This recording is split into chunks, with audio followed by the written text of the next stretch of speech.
కాకుండానే అయింది అయింది అయింది అని పదే పదే చెప్పడం వల్ల అది నిజమవుతుంది అనుకుంటారు కావచ్చు, కానీ అది ఏ రోజు కూడా నిజం అనేది అబద్ధం అనేది నిజం కాదు. దాన్ని దృష్టిలో పెట్టుకొని మీరు మాట్లాడవలసిందిగా కోరుచున్నా. మరీ ముఖ్యంగా ఇక్కడ నిన్నటి రోజున కొన్ని పత్రికలు కొన్ని వచ్చినాయి, మాకు వాట్సాప్లల్లో షేర్ అవుతున్నాయి చాలా విషయాలల్లో. ఇక్కడ ఏమవుతుందంటే ఇదే ఎన్ఆర్ఐ రామరెడ్డి అనే ఎన్ఆర్ఐ గారు నారాయణగిరి కాంగ్రెస్ లీడరు యువతను తప్పుదో పట్టిస్తున్నారని పత్రికలు చాలా ఘోరంగా రాసినాయి. అది ఎంతవరకు సమంజసమైన విషయం?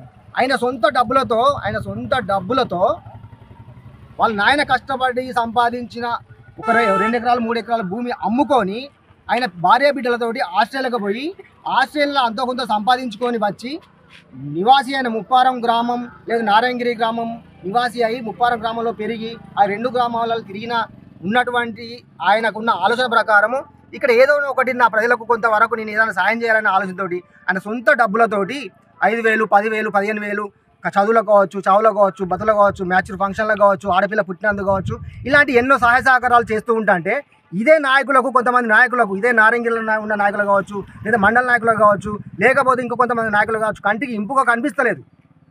దాన్ని దృష్టిలో పెట్టుకొని నేను ఏ విధంగా బ్లేమ్ చేయాలి, ఎట్లా బ్లేమ్ చేయాలి, ఏ రూపకంగా బ్లేమ్ చేస్తే ఆయన మీద బురద చల్లొచ్చు. రేపొద్దున వచ్చే జడ్పీటీసీ ఎలక్షన్లు కావచ్చు, ఎంపీపీ ఎలక్షన్లు కావచ్చు, ఇంకెన్నో ఎలక్షన్లు ఉన్నాయి. ఆ ఎలక్షన్లలో ఏమైనా పార్టిసిపేట్ చేస్తే ఈ ప్రజల దగ్గర నుంచి ఇతనికి సరి అయిన మద్దతు రాకపోవద్దు అనే ఆలోచనతోటి ఈ రూపమైన కుట్రలు కుతంత్రాలు కుళ్ళు రాజకీయాలు చేస్తున్నారు తప్ప ఒక నీతివంతమైన రాజకీయాలు చేయండి. తప్పేం లేదు, రాజకీయాలు ప్రతి ఒక్కరు చేస్తారు, రాజకీయమైన మాటలు ప్రతి ఒక్కరు మాట్లాడతారు, కానీ నీతివంతమైన మాటలు మాట్లాడండి, నిజాయితీవంతమైన మాటలు మాట్లాడండి. అంతే తప్ప ఒకరి మీద బట్టగాల్చి మీదైతే అది అంటుకుంటూ పోతుంది, మాకేం కాదులే అనుకుంటే ఇక్కడ ఉన్న నాయకులు, గ్రామ నాయకులు కావచ్చు, మండల నాయకులు కావచ్చు, కాంగ్రెస్ నాయకులు కావచ్చు, లేకపోతే ఇక్కడ ఉన్న మన కాంగ్రెస్ పార్టీ గ్రామ అధ్యక్షులు కార్యదర్శులు కావచ్చు, ఎవరు కూడా ఊరుకునే ప్రసక్తి లేదు.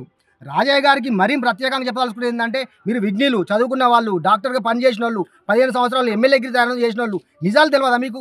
నిజాలు తెలిసి మాట్లాడండి రాజయ్య సార్. మీరంటే మాకు గౌరవం ఉన్నది, ప్రతిపక్ష హోదాలో మీరు ఉన్నారు, ప్రతిపక్షంగా మీరు కొట్లాడండి. అవసరం అనుకుంటే ఆ యొక్క గుట్టలకు సంబంధించిన భూములను వెలికి తీయండి. అది ఎవరెవరు ఆక్రమించుకున్నారు, ఎక్కడ ఆక్రమించుకున్నారో అని మీరు పర్ఫెక్ట్గా ఒక తెచ్చుకొని చూడండి. ఇవాళ అవి నిజాలు కాబట్టి ఎంఆర్ఓ గారు, ఆర్డీఓ గారు అవసరం అనుకుంటే కలెక్టర్ గారి దగ్గర తీసుకుపోయి ఎంఆర్ఓ గారు కలెక్టర్ గారు ముంగట నిలబడి, ఆర్డీఓ గారు కలెక్టర్ గారి దగ్గర నిలబడి ఈ భూములు అన్ని రైతుల భూములే, ఈ రైతులు అన్యాయం అయిపోతారు, వాళ్ళు ఏ రోజు కూడా భూముల దగ్గరికి పోతే ఈ ఫారెస్ట్ అధికారులు వచ్చి వాళ్ళని నిల్లగొడతారని వాళ్ళు క్లియర్గా చెప్పడం జరిగింది. మీరు క్లియర్గా వాళ్ళు ఒక అధికారంలో ఉన్న ఎంఆర్ఓ ఆర్డీఓ వాళ్ళు చెప్పినా కూడా మీరు ఆ తప్పుదోవ పట్టిస్తున్నారంటే అది ఎంతవరకు సమంజసమైన విషయం అండి? అది మీరు అర్థం చేసుకోవాలి.